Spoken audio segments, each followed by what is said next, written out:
This is RC. It's your girl K Marie, K Wilk, It's your boy Black, your girl Lady. and I'm Sirr, and you listening to 2020. 2020. 2020 podcast. 2020. I did that one for you. But basically, we're talking about Nikki, Giovanni, and James Baldwin's conversation. And you the thing that is known for is that one lie to me, portion that everybody know. But and I watched the lie to me portion first. And I was like, the hell Nikki talking about? She tripping. Yeah. But I was like, you know what? Let me go back and watch the whole thing. Let me see how everything fell in apart, and then see how she came to that conclusion. Yeah. Okay, so if you're not familiar with, if you're listening to, well, first off, let's do the intro. Okay. Thank you for tuning in to 2020 podcast. I'm your host, Sirr. Today we got a few guests with us. Actually, 3. It's and I'll let everybody introduce themselves. So we got the author. Man, stop. Like, you're not gonna get my voice right. Yeah, go ahead. Yeah, this your boy Casey, aka Mr. Wind Down Wednesday. You know what I'm saying? Coming to y'all. You know what I'm saying? Y'all go. Can I plug in? Oh man, Y'all go ahead and check out my book, My Thoughts: The Journey to Find Her. It's out. You know, it's on Amazon, or you can get a physical copy for me. $15 holla. Y'all make sure you show y'all boy some love. You know what I'm saying? Maybe a movie or something. You know. Hey. Yeah, one love. Emphasis on the word physical. I'm your boy, Sirr, and we got a few guests today. I'll let them introduce themselves. Hey, I'm Ashley Waller, Queen Black the poet. Hey. I'm Hyrim Ether. I'm also a poet. I'm a writer. Got a couple of books over there that wanted to show off. The Ancestral Children and Immortal Love. It's 2 of a 4-part series, and so anyway, I'm working on other stuff right there. So anyway, you can check it out on lulupublishing.com, and check me out on Facebook. The authors. Y'all good having me go last. You still awesome. This is Ebony Bradley, representing Miles Plain, Mississippi. Hey. All right. Moss Point. Hey, Moss Point. Mississippi. Shout out to my boy Big Crit. Cool. Hey.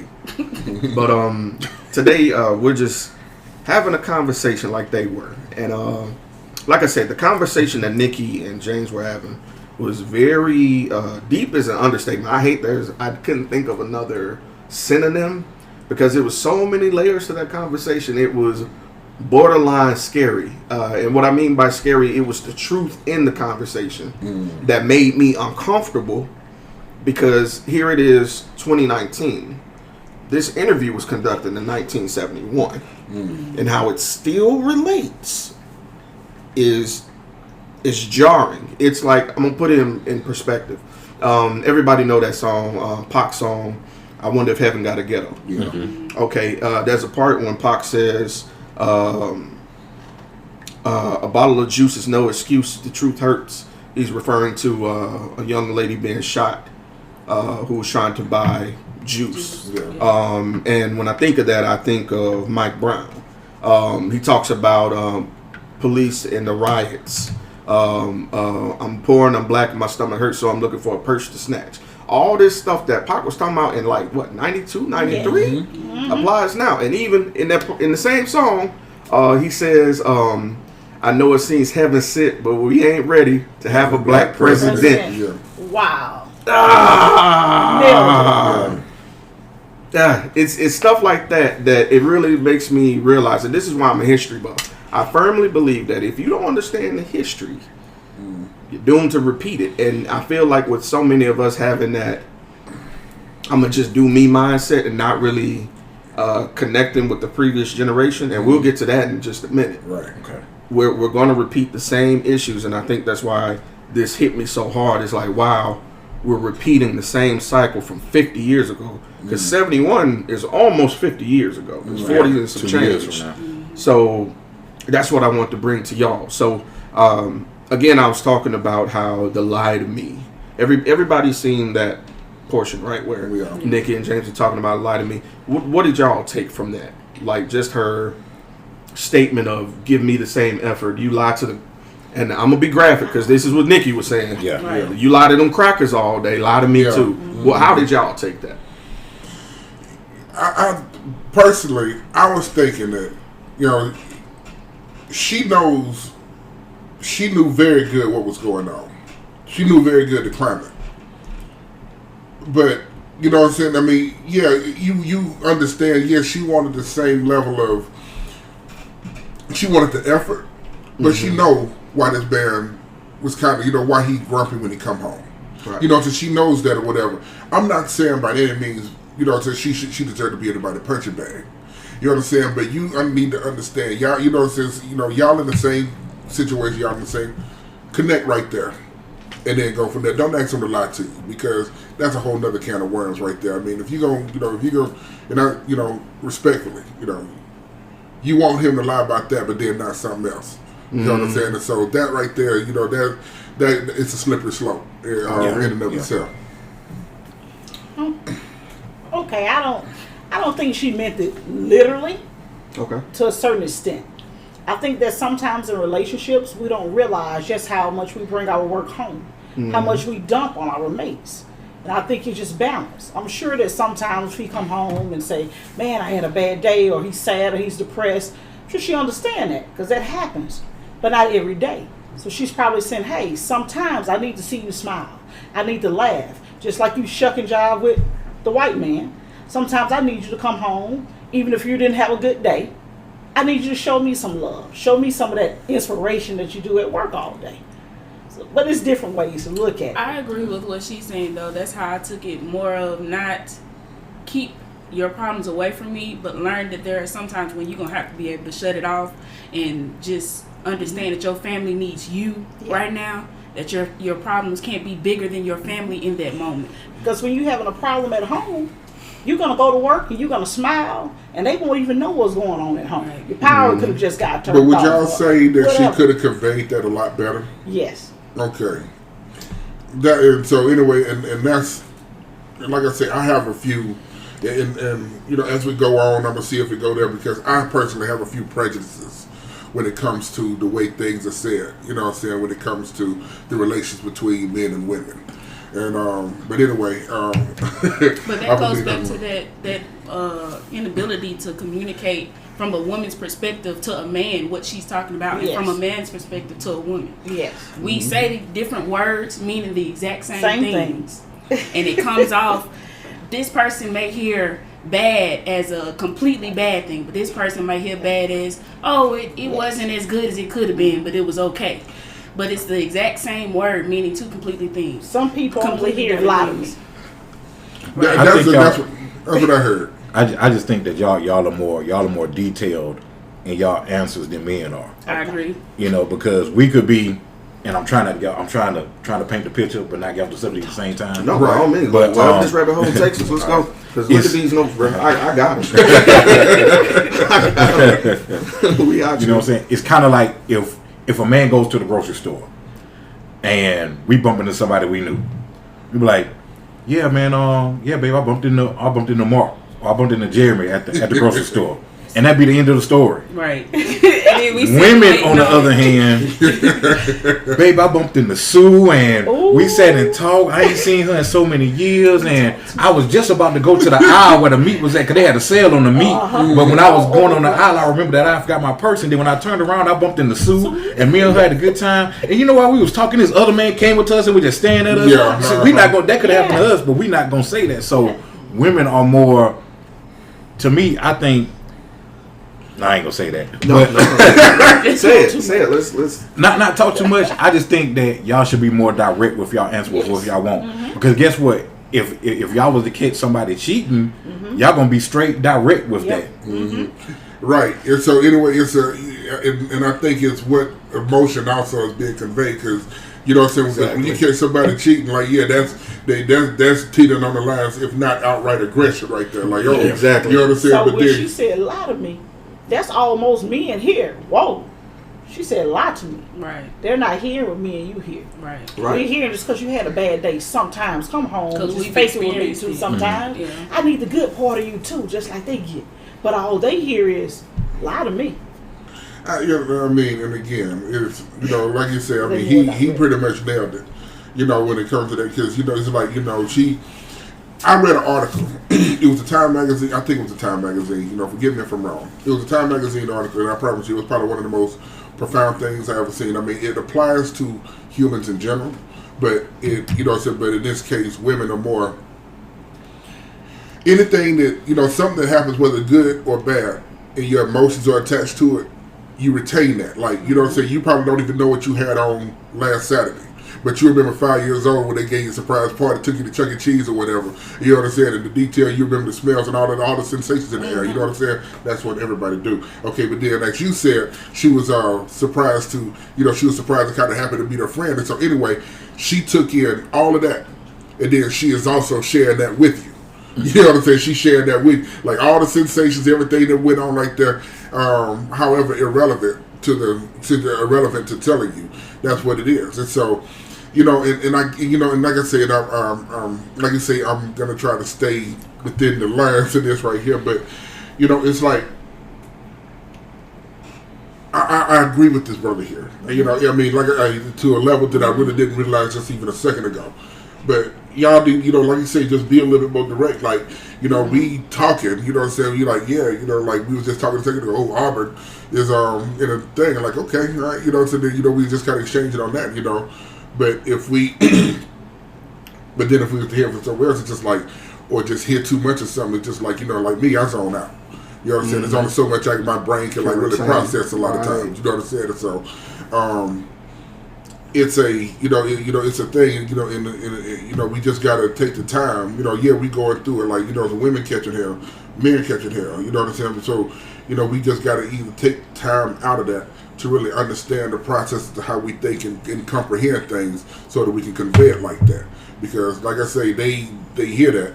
You know what I'm saying? It's just like, I mean, and if I may. Y'all forgive me. But man, it's just like, I pick with women sometimes, and sometimes I'll be dead serious. Sometimes I don't. You know what I'm saying? But it's just like a lot of them, you know what I'm saying, like a lot of them, they're wedding monsters, so to speak. You know what I'm saying? And so anyway, they want a man, come hell or high water, they want a man hook or crook, and they don't care if he happy about it or not. Like, nah, you finna go ahead, we finna get married, we finna do this, and that's such and such. And so, so they don't care if the man is miserable about it or not. And see, me, in that experience, this ain't what nobody told me, I've seen this for myself. And when she said, lie to me, that's what I associated that with. You know what I'm saying? And like, look, you fake it. I don't care. You know what I'm saying? I want my husband, and I want him to be happy. I want to be happy. And even if it comes at your expense, I don't care what the world. Yeah. How many lashes you getting out there. You come in here, you fake it with me. So it's based. Sometimes it's like all in what the individual has experienced. That's how they're taking what she said. Exactly. And what she was saying was from as a daughter, because she also talked about her mother and father. Yeah. So she Which was is why also I was gonna come back to. Right. She was also talking about it as being the offspring of someone that's been in that situation versus what he had been in his, watching his mother and father. But I get what you're saying too. Yeah. Sometimes in relationships, the women just want a man. They don't care. They don't want to hear your problems. It's that Mr. and Mrs. that they want on their name. And to hark on what Bashi said, to give a little bit of backstory, because like I said, that conversation had a precursor, and that precursor had a precursor, and that precursor had a precursor. Everything built up from the conversation of, and I have a little roadmap here. It might look like random notes, but it went from writing to spirituality to the white man to relationships and men, and then from men to men's concept of being a man. When she went from concept of a man being a man, that's how they got to this conversation. Okay. Let me back up a little bit. The precursor conversation was that men's view of manhood is incorrect, completely wrong. And I was like, who are you to tell us what we think? She was like, who told y'all have to be the provider? Okay. She was like, we don't want y'all to be the provider, we want y'all to love us. And I didn't get it. I did not get it. I was like, what the hell? How are we gonna survive? And James said the same thing. James said, how am I to look at myself as a man if I love you, and if I get you pregnant and I can't buy the crib, how am I supposed to come home? She was like, just be there. The crib will get bought. Rent will get paid. Just love me. Tell me I'm beautiful. Yeah. That's what we've gotten away from. And I was like, She is absolutely f***ing right. It's so many times before I go on a date, I'll be worried about how much money I got left. Yeah. Am I gonna be able to make sure she all right? Like, damn, did I get the gas check? She never worried about the date itself. It's the time spent. So with that mindset of the time spent, now to give you a little bit of history on Nikki herself, her father was abusive. She said he was a cool cat, but he got called a nigger, spat on, and all this stuff at work. But she knew that he was enduring all this, coming home and bringing it home to mom, beating mom, and Nikki was watching this like, how in the hell can you say you love her, but you beating her, but not do that to that who's called you nigger? Yeah. So if you gonna be shucking and jiving for the man, do that for my mom. Do that for me. I don't. And she said it point and clear. A little bit later, after this conversation, she hooked back around to it. She said the reason I had that conversation is because I love my dad. He a cool cat, but I don't want to marry my dad. Right. I said, And she said she would never be that's her mom. it. And that was the most I was important like, part. that She was said she it. couldn't be her mom. Because how many times have we said women will marry somebody like who? You remember the conversation? That's why she brought that up. I was like, wow. Yeah. It's Yeah. Blew my mind. a couple of artists had a song like that. Because on Mary J. Blige on Can't Hold a Good Woman Down, Right. she mentioned that about, you know what I'm saying, how she saw her mama get hit, and then she said, now look at me bruised up for him. Right. You know what I'm saying? And Chris Brown, he said the same thing about, he saw his mama get beat, and It's an abuse culture. he turned That's what that poem around about and my did the dad same that thing. everybody relates to is about. Right. But I didn't see it. I heard about it. So me hearing the stories about it kind of pushed me in that direction. But I mean, here's the thing though, and see, and I was on my post yesterday, and I promise you, everything that was going on in the air, to Brother Nipsey, everything. It's just like I'm an empath. R.I.P. to Nipsey. Yeah, R.I.P. Man. I'm telling you, he's doing good stuff. It's just like I'm a sponge to stuff. The energy is just like I felt so down. I felt bad. You know what I'm saying? And so anyway, when it comes to stuff like this, these kind of conversations right here, I need them. Because even now, you know what I'm saying? It's just like, as you was talking right there, I made a connection.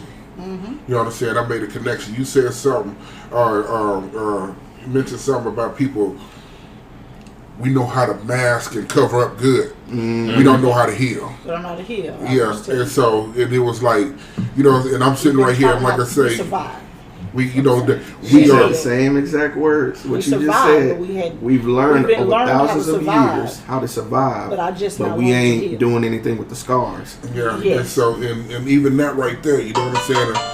And I don't ever want to pretend or come off as though I know everything.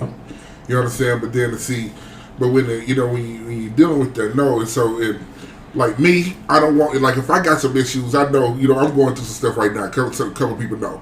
You know what I'm saying? And so anyway, and I just know I know that I'm capable of flying off the handle. And so what I do is I get to my corner. You know what I'm saying? I won't associate with nobody if I feel like I'm going to go there. And sometimes it's not even necessarily about going off. Sometimes you just got to process in order to be right there. Put things in perspective so that you can go on about your life. You know what I'm saying? In a remotely healthy manner. I was having a conversation. I promise you. Recently, I have come to understand. When I say recent, I want to say probably about 2 or 3 years. Really, really understand what they mean. The road to hell is paved with good intentions. Okay, and so now and I say in respect to these heavyweight activists. I say in respect to those who really saw through the mirage. Even Dr. King said, I feel that I integrated my people into a burning house. Okay. You want conditions to be better. I get that. Okay, but why in God's name, why in the ancestors' name would you want to be around somebody who detests you? Why you want to integrate with them? Did y'all not see any of this coming? You know what I'm saying? It's like, you want to be, and look at me, and, like I said, if you got to edit this, edit it, whatever like that, you know what I'm saying? I'm not. I'm about truth, brother. I'm about truth. White people are psychopaths. They are psychopaths. Like I said, and I say that, I put my name on that. Let me turn to that page. But since we are part of the world with them, we have in our head, we supposed to mix. We supposed to learn how to come together. That's what we think. That's how we've been conditioned to think. But why Yeah. do We have to think learn that how way? to come together with them. Look, because you sitting up there, Church. you sitting up Yeah. there, you telling me, because, you know, let's not get up, the church Church. is the most segregated institution in the United States. Turn to that page. You understand? And Yeah, so I'm we hopping sitting, on that one. and we sitting here, But and, it's telling us that we have to meet. It's not telling them. Yeah, exactly. Tell us, You know, love all. right. Come And together see, and with that's all. what they did when. That's what I'm also. That's why Dr. King was assassinated, because he That's why changed we're his trying. message. He like, yo, hey, you know, I don't know now. maybe X was right. You understand? We don't need to go this route. You understand? But you know, it's. But a lot of people don't even know that. Right. Yeah, and see, but you know, and then he said also, if you don't understand if you don't understand history, you're doomed to repeat it. I was sitting there, I was reading a book by I think Michelle Alexander, The New Jim Crow. I didn't read the whole book. I read the first few pages. I'm talking about, it made me put it down for a minute and just sit here and think about it. And they telling us to get over it. Get over it. Don't worry about it. You know what I'm saying? Forget about it. No, Right. you know, all that stuff. And so anyway, what people need in the first few pages that I was looking, she was talking about everything that happened in the civil rights movement. You can pretty much put it right next to the Black Lives Matter movement. It's the same doggone thing. It's the same rhetoric. It's all of that. And I'm sitting right here and see one of the things, and I think I drive her crazy with this, and a lot of other people, to the point where, I mean, because it's a condition, and I really think it's godly. I think it's almost a superpower, so to speak. To where I don't react. It's not that I don't feel. You don't know what I'm thinking. You don't know how I'm feeling, but I'm not going to outwardly react to nobody, because the thing is that if you do, you know what I'm saying, then you probably got me in a vice right there, and I'm not finna, you know what I'm saying, I bought into it, and so now, but I'm looking at it now, you know, and I do this online, you know, so there's a lot of stuff, you know what I'm saying, the whole trend and all this stuff. I don't do that. I just sit back and I observe, and I'm like, man, we are too emotional. If we wasn't as emotional, we'll understand. If y'all would have see all of this right here, what was going on, if y'all really understand what was going on in the civil rights era, and just, you would not be surprised by what Donald Trump is saying. You would not be surprised by talking this wall. You would not be surprised by what the police is doing. Y'all would be sitting up there, but then even though we see it, we can't stand it. You know what I'm saying? And we still ain't, you know what I'm saying, and being involved in this, being around that with no sense of self, we don't like none of that. But then at the same time, we don't want.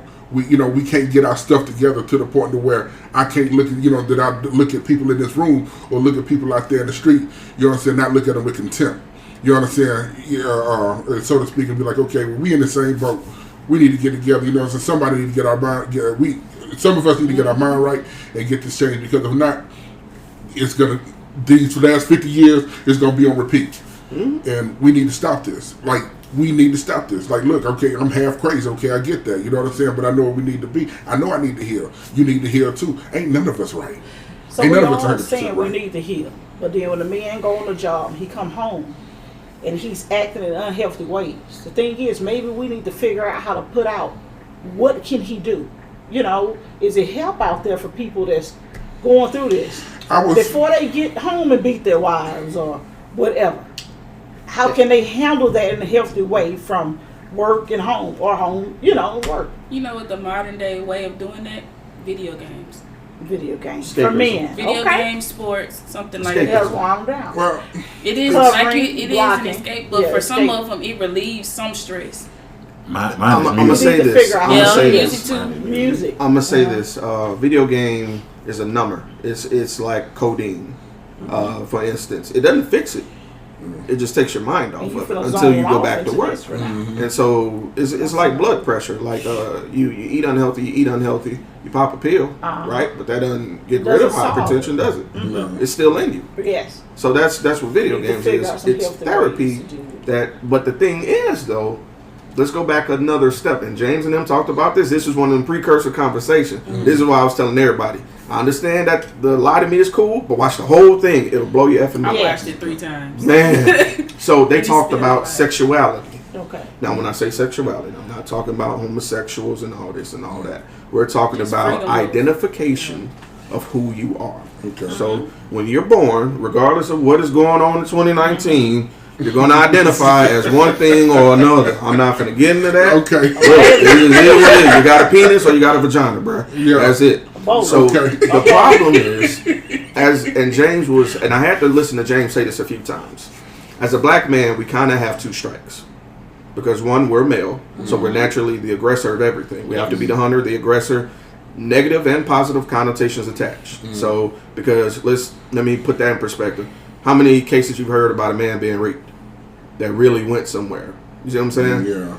Not really many, right? Yeah. So, with us naturally being the aggressor in this unwritten law of the world, the law of nature, that plays into this. Okay, and with being black, you are forbidden. And I was like, what do you mean by forbidden? And he went into it for like the next 5 minutes. We're not allowed to do anything that any other white person is allowed to do. They're allowed to talk to policemen a certain way. They're allowed to perform certain illegal crimes and get a tap on the wrist. It's stuff like that emasculate us. The things that we're being told that are equal rights to everybody else is like, it's equal rights, but not them. Right. But that's the underlying tone. So that starts to erode our masculinity. And when you erode the masculinity, how can you love if you can't love self? Right.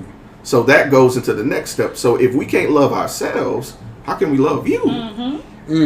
Which this is where that lie to me stuff starts to factor in. So it's a chain cycle of us being born and taught, don't cry, man up and stuff. And I get that. You got to be tough sometimes. And we got to stand up and deal with things. But we have to listen to the portion of people that tells us, come here, cry. You have to listen to the woman, the motherly instinct that tells us, come here, lay your head on, listen to my heartbeat. I don't know about y'all, but the most soothing thing to me is laying on my girl chest and just being there. But not many men are actually going to listen to that. I'm going to tell you why, because they're taught not to. This is RC. It's your girl K Marie. Hey Wilk. It's your boy Black. Your girl Lady. And I'm Sirr. And you listening to 2020. 2020. 2020. 2020. 2020. 2020 podcast. 2020. I did that one for you. Thank you for tuning into 2020 podcast. I'm your boy Sirr, and in case you hadn't listened to the last episode, this is part 2 of our conversation of Nikki, Giovanni, and James Baldwin. I was about to say Baldini. I don't know where I got that from, but James Baldwin's conversation. We're just discussing what she really meant when she said lie to me. If you haven't peeped the conversation, when you go to YouTube, just type in James Baldwin and Nikki Giovanni, and you're bound to find it. It's a 2-part 2-hour conversation, and I absolutely love it. I've watched it about 3 times already. So I definitely recommend you give it a check out before you listen to this episode. But if you don't, I understand. You got to work. You got things to do. You just came here to get to the podcast, baby. I'm with you. So without further ado, I present part 2. Yeet. So it's a chain cycle of us being born and taught, don't cry, man up and stuff. And I get that. You got to be tough sometimes. And we got to stand up and deal with things. But we have to listen to the portion of people that tells us, come here, cry. You have to listen to the woman, the motherly instinct that tells us, come here, lay your head on, listen to my heartbeat. I don't know about y'all, but the most soothing thing to me is laying on my girl chest and just being there. But not many men are actually going to listen to that. I'm going to tell you why, because they're taught not to. And I'm going to tell you another reason. They believe it, but the one time that they try to open up, you get, and I hate to say it, there's women, y'all have a tongue that's sharper than anything on this world. My God. When a man exposes his heart to you, and regardless of what you think about it, if you bring that back up in any negative way, I will never open my heart to you again. And you have cursed the earth with another dog, whether you realize it or not. Because now you've confirmed everything that I was thinking beforehand. Why do you think men... I was just telling Casey, I'm writing a book now about how men... You know how often we'll be wanting to send your text, we'll read the text and delete it? We do that. No, but see, I understand, but you got to... Listen to it now. See, and I'm going to come back to that. We do it too. That's a whole nother topic. Yes, it is. Yes, That's it a is. dangerous mindset to have when we're telling y'all to listen sometimes. So we'll come back to that. But we will revise things in our head over and over again to try and get it over the right way without coming off as weak. Because we are taught to be hunters and be strong. So we're trying to convey something and let you in, but at the same time not give you too much. So if you ever have a guy that you're dating and he's acting kind of weird and you don't know where you are. It isn't that sometimes some guys are negligent in trying to operate in the gray area. Sometimes good guys don't know how to convey that they are really feeling you. Like so when we're like, damn, I really like. Y'all might leave the room, and it might be us there. I might be like, y'all, I'm kind of feeling Ebony, bro. Yeah, like she's really cool. Like, and I might have to get confirmation from them that these feelings are all right. Yeah, and what sucks is it's a whole generation before me that should have taught me that. But they didn't because they're going through that same cycle that hadn't been fixed. So and they teach you survival. You know what I'm saying? Like because now it's all about self. Because now that one woman has scarred me, I'm gonna tell my son, look, you get out there and you fuck everything when you turn 18. Put a condom on, you go to school, and don't you worry about these girls. They will get your money, and you just don't get married. That's what's happening. School, college, but it's more mothers telling their sons that than fathers, though, really. And that's because fathers are not connecting with mothers. This is the baby mama era. Yeah. Look, the most famous baby mama song, "Accusations," Billie Jean. Yeah. Look, really examine that song. Billie Jean is not my lover. She's just a girl talking about I'm the one. Jid is not mine. We kind of, without even realizing it, and there's a story behind that song. I get that, but we jam into a song that's fucked up. Like that's not an ideal situation. Right. So we're glorifying this baby mom and baby daddy thing, and listen, I understand things happen. I'm not finna down talk anybody who's had a child before marriage. I get it. It happens. When you're a teen, you're curious, and then we need release. You gotta have, them hormones and stuff get to happen. So you get to looking good, sundress season, stuff happen. But you have to take yourself from the situation.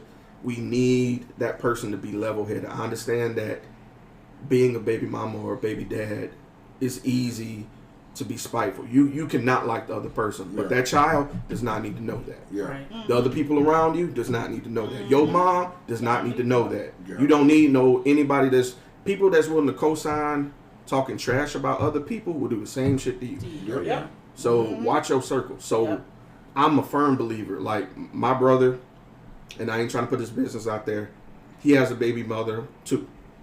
And if anybody asks him anything about him, he's going to praise him. Or the mother of my kids, she's phenomenal. She does everything she can. When I can't step up, she does great things. That's how it's supposed to be. The team concept is gone. Yeah.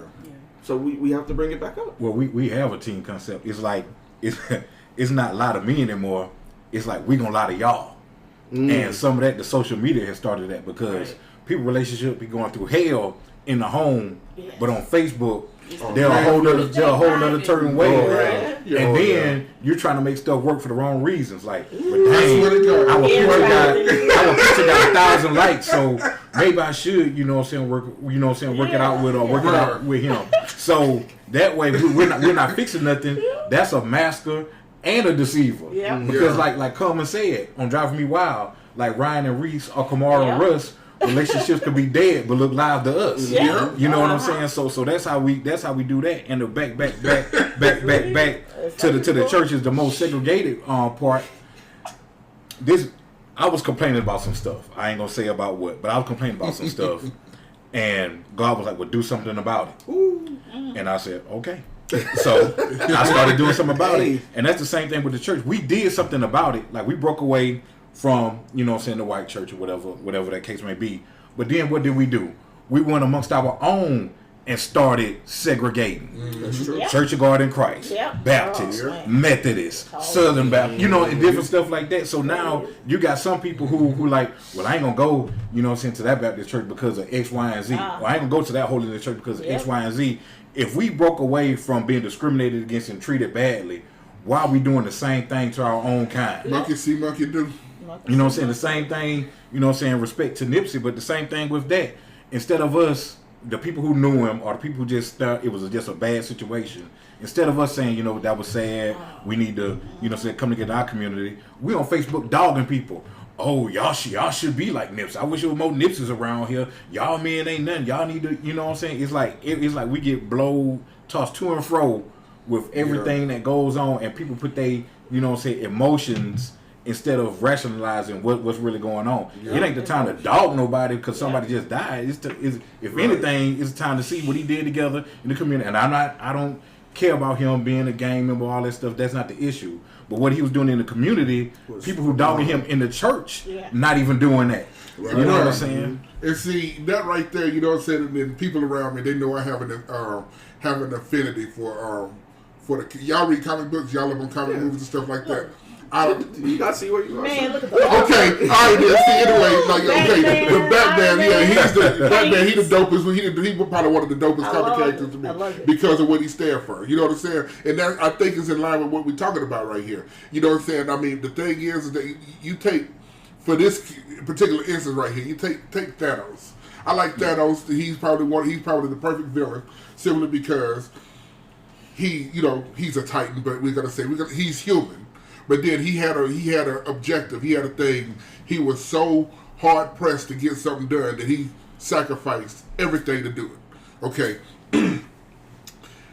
Not that I agree with it, but in the first Avengers or whatever like that, he deserved to win as far as that much go. You know what I'm saying? Because he was decisive, especially with a lot of the stuff go. And you take the Batman right here.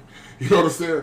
The Batman, he something was going on. Gotham City, it was a mess. You know what I'm saying? The dude, he killed his parents. Okay, I mean, he is like he could have went over here. He could have bought every politician or whatever like that and got it done. But now what he do is, I want to get out here. I want to kick somebody that they behind. You know what I'm saying? And that's pretty much what he did. He got out there, the Dark Knight. He got down there and he did what he became Batman. And so here's the thing with that. There was a thing that we were talking about emasculation. I think Nipsey, for the lack of a better term, I think he's perfect. He was a gangbanger. Okay, yeah, he was, you know what I'm saying? So anyway, many would call that toxic masculinity or whatever like that. And I get that. But I think he offset that idea by giving back to the people. Okay, everybody knew that Nipsey was a gangbanger. He was representing Crip. He was doing all this stuff. He carried guns or whatever like that. He rolled with some bad people. But at the same time, though, he was giving back, and he was kind of offsetting that. He was probably going through his own thing too, but he was also giving back to the people and letting, you know what I'm saying, providing resources out here so that we can start seeing some changes. Like I say, a lot of the stuff that they say he did, I didn't hear about until this happened, or whatever the case may be. But they want to sit up there, they want to talk down on us. And like I said, you was talking about, he mentioned something about, you know what I'm saying, like, okay, well, Ebony, you know what I'm saying, like, okay, we sit up there chopping up among one another. And I'm just sitting right here thinking all these years, these women, they don't want to be approached no more. You know what I'm saying? They get tired of it. They just you know what I'm saying, it's always something. And so anyway, am I supposed to pursue you or not? You understand? Am I supposed to show interest in you or not? You understand? And so anyway, as a man, I don't necessarily know what I'm supposed to do anymore because of this aggressive feminine kickback. And I'm not saying that they don't have any reason, that they have no reason to feel the way they feel. What I'm saying is that I don't know where I fit in. And so anyway, couple of women in my past, you know what I'm saying? So anyway, if they acted aggressive to her, I'm 6'3", man. I'm a big dude and I get that. And, I can go out here and I'm taking any man or woman, whatever like that, not saying that for the sake of conversation, out there that I can, but you know what I'm saying? So anyway, but I know whether somebody can come and kick me, spit in my face or whatever, and the things I do to them would be so humane, they'll get mad at me even still. You understand? For me defending myself, for me standing my ground. And so anyway, so what I'm going to do is, and it was hard for me, and I just had to get a hold of the mindset about, well, my mom used to say, well, if they messing with you just walk away. And I'm like, I can't do that. I'm like, look, there's a lot of people out here with a Napoleon company. Who gonna mess with you, Hyrim? Who gonna mess with you big as you are? You'll be surprised. And so anyway, so me, I just step back. I'm more or less reclusive. If I see somebody getting done, I'm gonna go over here. I know what I can do. I'm scared of me. I'm not scared of you. You know what I'm saying? And so anyway, and so when it comes to that right there, and when we dealing, you know what I'm saying, like I said, it's the same thing with dealing with women. It's dealing with, you know what I'm saying, all of that. I understand that. Like I say, it's a survival thing. I have it in perspective. I don't even know how to go about healing from that. I don't know if I should heal from that. I don't know if that's a thing, because this is an unnatural situation that we in. You know what I'm saying? Like, what am I supposed to do? What are we supposed to, how am I supposed to conduct myself? And so I'm just going to go over here. And so anyway, there's been some, there have been some women who, you know what I'm saying, they said that they don't want to. I'm fine. Yeah. Yeah, there've been some thank yous. There've been some, they, and so here's the thing. Here's another thing too. And like I said, I'm not, I can go on this forever, so I'm gonna try to hush after this. But, but there was but anyway, what I realized is that so they say and I need to, and I really needed to understand what they meant by dominant. I want a dominant male, and so anyway, I'm like. So anyway, see me, when I'm thinking, when I rampage, what I'm saying? I'm thinking, you want somebody to beat you up? I mean, what's that? You know what I'm saying? They say, no, dominant, so just come up there and beat it. And I'm like, okay. And so anyway, all of these years, I realized that I had the definition, at least of what they was trying to convey as dominant, wrong. And so I'm like, okay, you know what I'm saying? And so now, anyway, the point that I'm making is, no, you ain't finna go out there in public just smack no random woman on her behind or whatever. You know what I'm saying? You ain't just finna go and snatch her up and kiss her, that you don't know her. No, you violate morals and ethics and all of that stuff, so that's dirty. Okay? But then if they like you, they want all of that. And so, and again, since me... If I like you, I don't want you smacking my ass. I'm saying... if they like a friend. I'm saying, like, if they like you or in a remotely relationship atmosphere. Like and so anyway, not like I said, I'm not saying that this is any of the dude out here.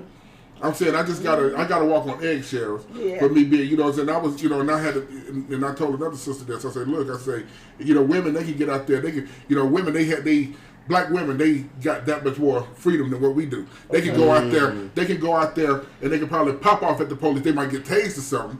You know what I'm saying? Or whatever the case may be. But if I was to go out there and pop off at the cops, me being big as I am, you know what I'm saying, with the bass of my voice and the way I come, they probably for the tase me, they probably for the shoot me, and then say and pull up what I did back in whatever year, whatever, so probably pull up my school records or whatever the case may be. And so anyway, and so with this, I'm not aggressive by no means, but what is masculinity in this day and age? Like, yeah, I'm a masculine dude, but am I doing everything that a man's supposed to? Like, in reality, though, I really don't care what, a real man do this, real man do this. I'm like, look, I really don't care, you know what I'm saying? Like, because I got to live in my skin. You ain't got to live with the consequences I'm dealing with. So y'all can sit up here, y'all can think whatever it is. And so anyway, I'm just going to sit in my corner, I'm going to pray, meditate, whatever, and I'm going to talk to some good people around the table, see if we can figure some stuff out.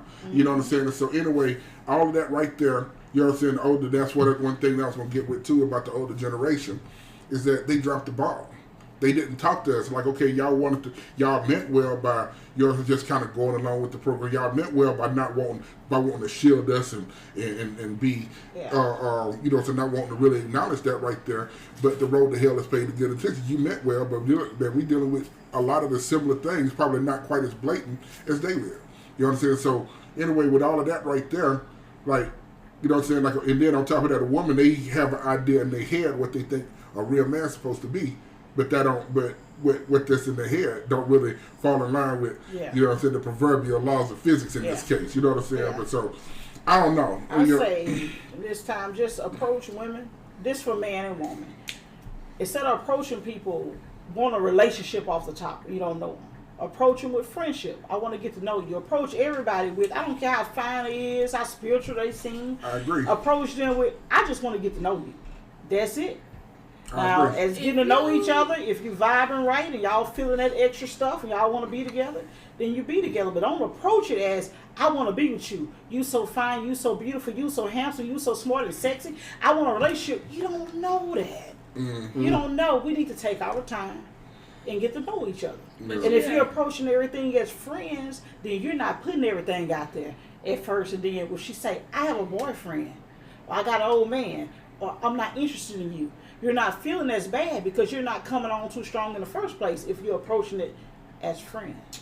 Well, I agree with you with that, but there's a different sub group that's going on. And there are women nowadays, and men, who are entertaining others and stringing them along and getting a kick out of them. That's what I was going to say. It's so prevalent. I've seen some things. It's so many times where I've been a victim of it.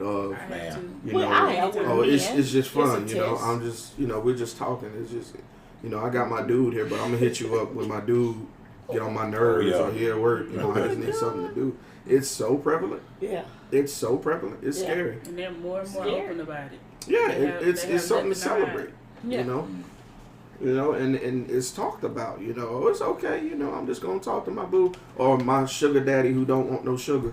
Yeah. What kind of ish is that, man? It's all kind of stuff going on. Yeah.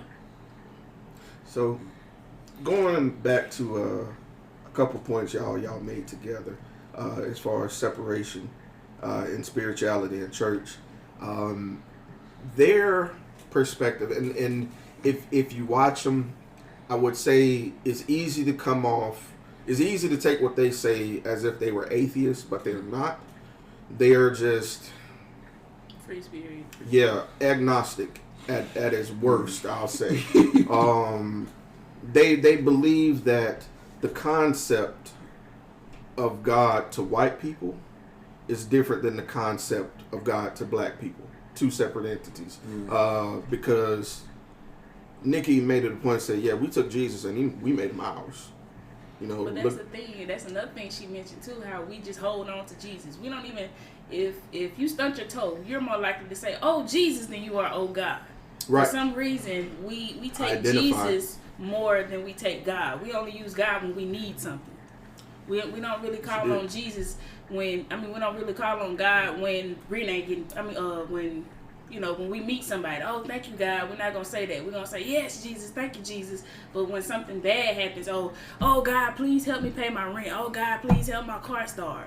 It's God when you're in trouble, but it's Jesus when something good happens. You like you had something to say? No, I'm listening. Oh, okay, you're absorbing. That's how I took what she said. No. That's a new viewpoint for me.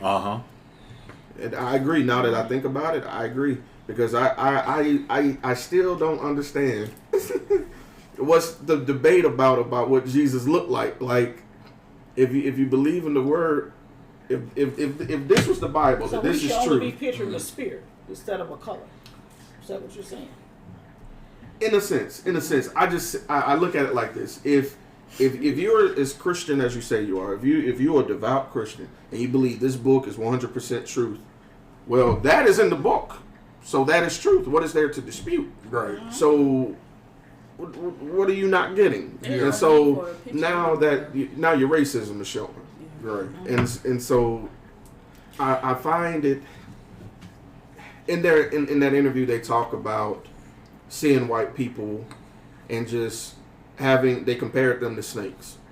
And it's like they might not have the mind of a white person. And they may have the mind of a black person, but I can't tell. So I got to play the game, and I got to be for myself. I got to be in survival mode, you know. And that's just what it is. I mean, true, there are more biracial couples and things like that nowadays, but you don't really know. Segregation was just a generation ago. I don't think it means much about interracial couples, though. I honestly feel like some people were a fetish, and I'm gonna be real with you. Exactly. I've dated a white woman, 2 actually, and one didn't tell me her dad was racist until after we broke up, and so I was just being honest. So I was like, was I just a phase then? And she got offended, but I felt that her being offended validated the truth in that situation. Yeah.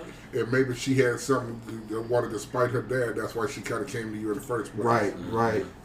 It was crazy. And people will love you. And this, the problem was I was at a certain workplace. And you're never supposed to have your honey where your money at. But I messed up and did that. So we were working together. We were really close, really good friends for like 3 years. And then we finally decided to date. And when we started to date, then my hours started changing. Then people started, looking at me a little different. Certain people wouldn't talk to me no more. Then my lunch break getting pushed further out. I'm working later hours where she don't work. Now I'm like, okay, So regardless of what people say, there are snakes you see and snakes you don't. So, and I said the other day, I fear for biracial couples. And that's on both ends, because no matter how much y'all may feel you love each other, how much do y'all relate in this situation? Like, what conversations are y'all having And that in comparison to the conversation you and I would have. You know what I'm saying? Like, and that relatability is that cohesion. Yeah, bro. And you know what I'm saying? And I think in relationships in general, these days, y'all kind of touched on it, and especially in those, in the racial sense, a lot of these relationships are forced. Mm-hmm. They just force y'all want to make it work because y'all think that's the thing to do. Mm-hmm. It's not necessarily the case. Yep. I have a question. Since we were just talking about Jesus, race, church, kind of all together, I ran across something. It was on social media. It was pretty much saying how rich the black churches are. Mm-hmm. And why do we still have the white Jesus? Now, I know, not being racist or anything, but I have seen and experienced being around some black people. They get upset when you talk about white image of Jesus. They want the white image. That's what I mean. Right. Oh, man. They're upset about, they think that black people, we're being prejudiced because we want to change the picture. They're not seeing that, okay, no, we want to make the picture look like what the Bible say. Exactly. So many churches are scared to even change that image they have up in their church. But what is that saying about us? You remember that? Yeah. You remember probably one of the first pop culture depictions of that was on Good Times. Mm-hmm. Y'all remember that? Mm-hmm. Florida, she said that the only savior I know is him reporting after white Jesus. And so anyway, Michael had to flip through the Bible and show the description or whatever. And so and I mean even in that right there, I mean it's like, look, I'm not a Christian, but I'm not going to sit up here and knock it. I'm not going to, at least in that sense, because white folks, so the white Christians behave starkly different from black Christians, and so that image of white Jesus, I mean, you see people, and they don't. This is one of the things, and I really wish we don't start to understand, is that white Jesus is a symbol of white supremacy. It's a psychological warfare, and if you don't understand that, I remember a guy, y'all may have heard this quote. He said, "If you adopt a God who is not in your image, if you embrace literature that teaches you to hate yourself and love your enemy, when you're God, you're enslaver. When you're oppressor, you're ensavior is one and the same. You become the principal agent in your own destruction." Mm-hmm. And so when I was looking at that now, it really made me think. I had to really go over that in my head. And like, okay, well, why don't y'all, I was like, look, man, y'all need, look at this. You know what I'm saying? I posted about it a long time ago. These days, I'm just kind of, just kind of whatever. But, you know what I'm saying? And like I said, I'm not necessarily, I'm not going to sit up there and beat up on nobody, no black Christian whatsoever, because it's like a behavior, it's a behavioral thing, it's a conditioning, if anything. Because, you know what I'm saying, like, look, something happened to them, let's say 9/11, I remember I was riding with my homeboy back from Hattiesburg. Mm-hmm. We was coming up airport, 9/11 had just happened. You got a whole bunch of white folks. They up there on the airport. They waving the American flags, honk if you patriot and all the other stuff. And like, look, no, that's how they react. Like, look, you attack us, we finna go ahead, we finna bang back on you. The general consensus with us is that you bang on us, we finna fall on our knees and pray. Okay, mm-hmm. And so anyway, and you know what I'm saying, like I said, and I think that's more so of a thing of the older generation. I think, you know what I'm saying, they saw stuff, you know what I'm saying, they just want to kind of, you know what I'm saying, okay, let's, but, with everything that has happened, with everything that has gone on, we got the black, okay, you don't want us to be a part of y'all, okay, we're going to build our own thing. Black Wall Street, bam. Oh, no, we don't want y'all to have more than us. We finna come burn that down. So do you think we're still oppressed, and that's why some of us can't accept the picture of a dark Jesus? That's exactly what it is. And so anyway, like I say, they got everything. Everything is good on that white side. That white ice is colder. Yeah. Okay, and so anyway, you know what I'm saying? That white God must favor them. And so anyway, I got to sacrifice myself, sacrifice everything who I am, and try to become that. Even though you may try to forget who you are, they haven't. Mm-hmm. You understand? And I'm saying you, not saying you, but you know what I'm saying? But you know what I'm saying? But like I say, I just think the conditioning, the generational conditioning is a thing. Like I say, Marcus Garvey was a Christian. You understand? What's his name? He was a so anyway, it's just the mentality to where we, and I was talking about this a while ago. A lot of these churches, and like I say, it's unsettling because I have six of my ministers, six of my uncles ministers, 2 of them passed.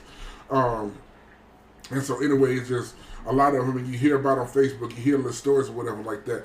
They try to You know what I'm saying? When something happened, Mike Brown, you know what I'm saying, Trayvon Martin, they try to curtail, they try to dead and try to diminish, dissipate that anger energy or whatever like that. And so anyway, that's why a lot of them, you know, a lot of these churches out here, they're struggling, you know what I'm saying, to kind of stay open. You know what I'm saying? Don't nobody have money. I'm like, okay, well, why in the hell don't y'all encourage your congregation, especially the younger children, to take up trades? Don't just tell them to go to college.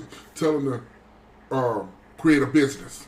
You know what I'm saying? And so anyway, that is your congregation. They're going to give back. A lot of people, they sit up there, they want to be all mad about tithing. Like, no, you need to keep the doors open. You need to keep the building up or whatever. You know what I'm saying? Tithing and all that other stuff. And so anyway, not all ministers are crooked. Yeah. You know what I'm saying? And so anyway, you know, and so look, and there's a thing, like I say, and then, like I said, and I can get real deep into it, you know, but, you know, like I said, I'm trying to really stay here, but it's a reflection, and I think it's that conditioning. A long time ago, you know what I'm saying, in those slavery days, you know, there was somebody sitting in church, or it's a whole bunch of black folks right here together, you know what I'm saying, they have one of the house slaves, or, you know what I'm saying, somebody, or one of the white people up in there, they sitting in the church, making sure y'all ain't plotting on us to burn their plantation down to take us out, whatever. And you know what I'm saying, they got somebody, or whatever the case may be. And I just think that's one of the things that has kind of carried over. And if you talk about doing too much or whatever like that, a lot of times they have that tax exempt status threatened, and they don't want to do that. So anyway, that's why our communities are still in the way when you ought to be doing outreach. Because if people were to be Christ-like, Christ went out there in the streets. He said, "Now everybody in the temple, everybody in the temple, they did that right there. They knew where they had to be." Okay, but I'm finna go out here and I'm finna go. We was talking about this. You know what I'm saying? You know, so he healed the blind. You bear testament to that power. You bear testament with somebody who could pretty much destroy you and sit there, and you're like, okay, I seen what that man could do. Mm-hmm. Oh, he is definitely the Son of God. Wherever he go, I'm riding with him. And so, in worldly terms, that is exactly why the Romans, that's why they crucified him. They're like, oh no, we got to nip this in the book. And we've seen that played out with Dr. King. We've seen it played out with Malcolm X. We've seen it played out plenty other times. If you get that revolution, you finna give it to the system. Oh no, we got to go ahead. We got to nip that. Okay, but then stand right here with this right here. It's just like a lot of the Christians these days, they're more timid than anything. Mm-hmm. And one thing about it, though, a lot of them, they really have to, and I understand it, they got to be, you know what I'm saying, because somebody be quick to call them hypocrite. Look, I feel like I'm spiritual. I feel like, you know what I'm saying, if God sent you here, you know what I'm saying, to do X, Y, Z, what you need, look, first, self-preservation is the first law of nature. Mm-hmm. And so anyway, if somebody say you snapped off and be mean to them or whatever like that, you know what I'm saying, look, I can only do what I can. You know what I'm saying? Yeah, I'm aware of my status, I'm aware of this right here, but you're not finna run over me. Mm-hmm. And so that's what people need to get in out here. So just being a good person don't mean being a doormat at all. And you know, well, in the grand scheme of things, his color don't matter. Mm-hmm. But biblically, he was olive. You know what I'm saying? Feet of brass and stuff like that. It's not a church anymore, but the steeple is a venue now. Mm-hmm. If you go up to where the church was at, on one side of the mural, it's an olive Jesus. On the other side of the mural, it's a black Jesus down there.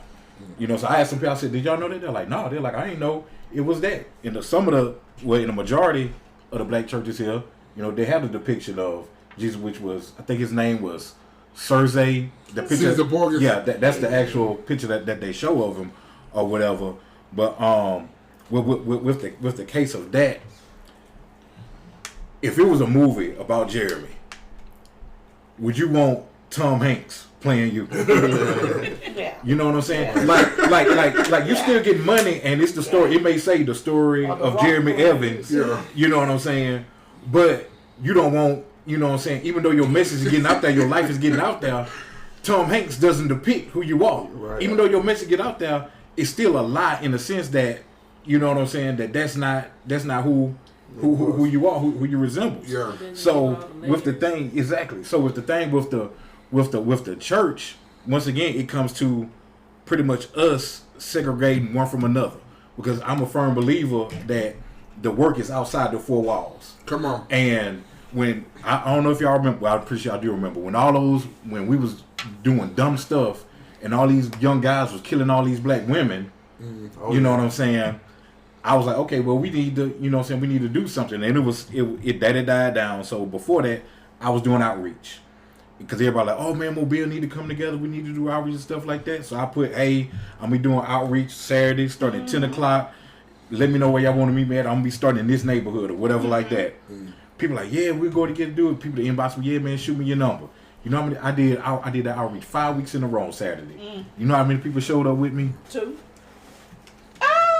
Zero. Wow. Zero. Not on the same. Not put that on the same other hand and let TD Jake say, hey, I'm coming to Mobile. Right. I need some people to help me out. They gonna We write got the down same the cause. The same cause now is the encourage change, is to help people, is to educate people. The same cause. But check this out. I don't have a heavy name like that.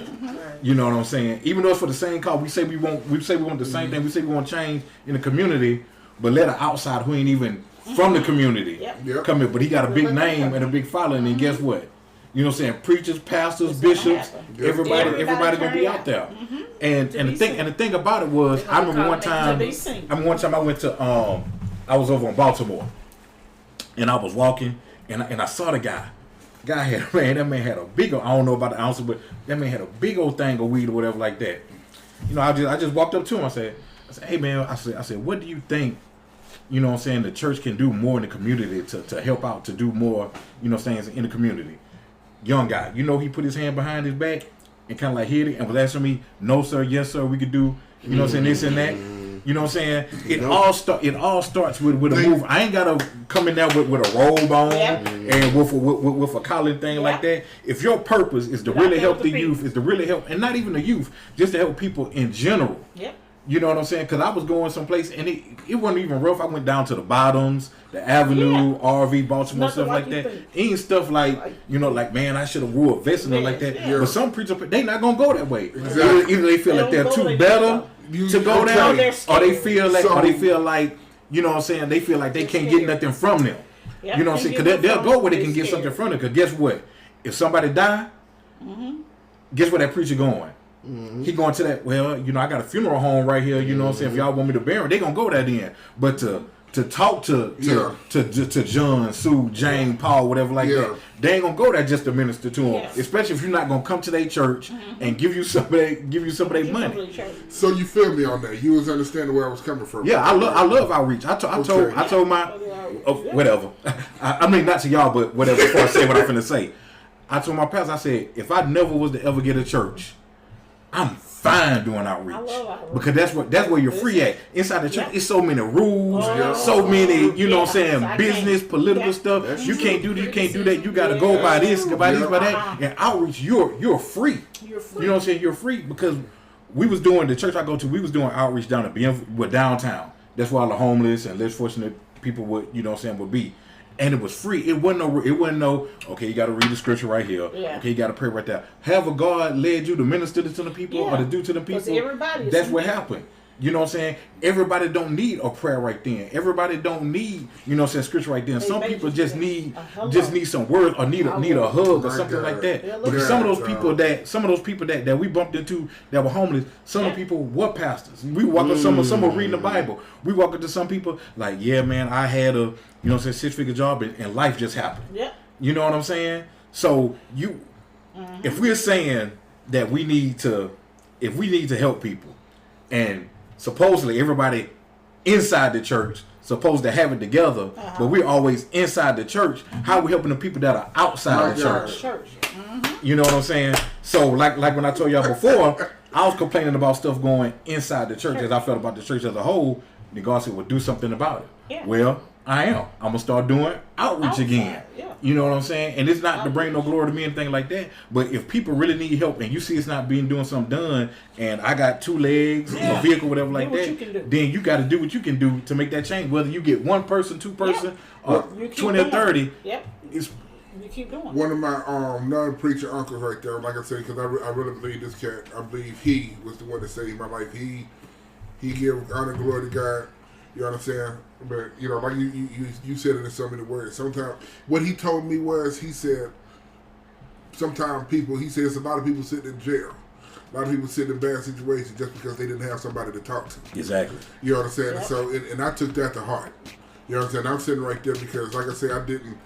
Like I said, I'm, I with all due respect to the older generation, like I say, they had a whole lot going on, maybe whatever, but then I think they were extremely negligent in not forging bonds. I'm like, okay, you need to talk to people. You need to talk to them. And like I say, yeah, you might come in the name of God, you might come in this.